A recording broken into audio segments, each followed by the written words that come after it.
캄보디아 사태로 과학기술 분야 공적 개발 원조 ODA 협력도 중단되고 있습니다. 과학기술정책연구원에 따르면 연구원과 한 유엔 개발 계획 UNDP 협력 3단계 사업 일환으로 시행 중인 캄보디아 국가 파일럿 사업 이양식이 상황이 나아질 때까지 잠정 연기됐습니다. 이 사업은 캄보디아와 태국, 베트남, 라오스 등 메콩강 유역 4개국의 한국의 과학기술을 활용해 물과 식량, 에너지 분야 시스템을 제공하기 위해 진행 중입니다. 연구원은 캄보디아 스텅트랭주에 생활용수 공급 시스템을 구축한다는 목표로 연내 이양 기념식을 열 예정이었지만 당분간 사업을 진행할 수 없게 됐습니다. 캄보디아에서 온라인 사기 범죄에 연루된 한국인 50여 명이 추가로 체포됐다는 외신 보도에 대해 정부가 사실이 아니라고 밝혔습니다. 어제 AP통신 등은 캄보디아 경찰이 전날 푸놈펜 외곽 범죄 단지를 급습해 한국인 57명 등을 체포했다고 보도했습니다. 하지만 외교부는 기사에 언급된 57명은 지난 7월 캄보디아 당국 단속으로 검거된 사람들로 상당수가 지난 18일 전 세계편으로 송환됐다고 설명했습니다.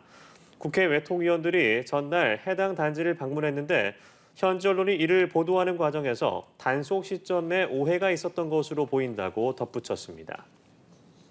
주 캄보디아 한국 대사관 직원이 여권을 연장하러 왔다는 로맨스 스캠 조직 총책 강모 씨에게 적색 수배 사실을 알려준 사실이 드러나 논란인데요. 알고 보니 강 씨의 여권 유효 기간은 2030년까지였던 것으로 확인됐습니다. 대사관이 여권 상태도 제대로 확인하지 않은 채 수사 기밀인 수배 사실만 알린 격이 됐습니다. 송채은 기자의 단독 보도입니다. 120억 원대 규모의 로맨스 스캠 조직의 총책으로 지목된 강모 씨. 지난해 11월 여권 연장을 위해 찾아온 강 씨에게 대사관 직원은 강 씨가 인터폴 적색 수배자라는 사실을 알려줬습니다. 당시 대사관 측은 경찰에 강 씨에게 여권 연장이 어렵다는 걸 설명하려면 수배 사실을 알릴 수밖에 없었다고 해명했습니다. 하지만 강 씨의 여권은 애당초 연장할 필요가 없었습니다. 여권 유효 기간이 2030년까지였기 때문입니다. 즉, 강 씨가 여권 연장이 필요 없는 상황에서 대사관을 찾아 연장을 요청하는 상황이었지만 의심하지 않은 겁니다.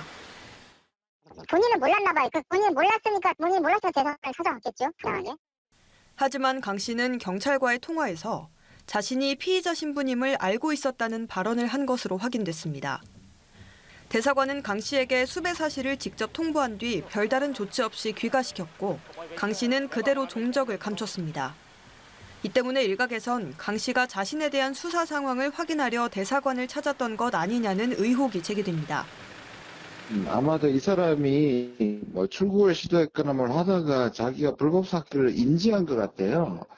화요일날 종합감사 때 이 부분을 확실하게 좀 질문하고 따져봐야 할 것 같습니다. 강 씨 부부는 이후 현지 당국에 체포돼 범죄인 인도 절차가 진행 중이지만 캄보디아 측의 소극적인 태도로 인해 송환이 지연되고 있습니다. 연합뉴스TV 송채은입니다. 경찰청이 캄보디아 현지에 협력관 2명을 급파합니다. 캄보디아 현지에서 발생하는 범죄와 신고 대응이 보다 신속해질 전망입니다. 정호진 기자입니다.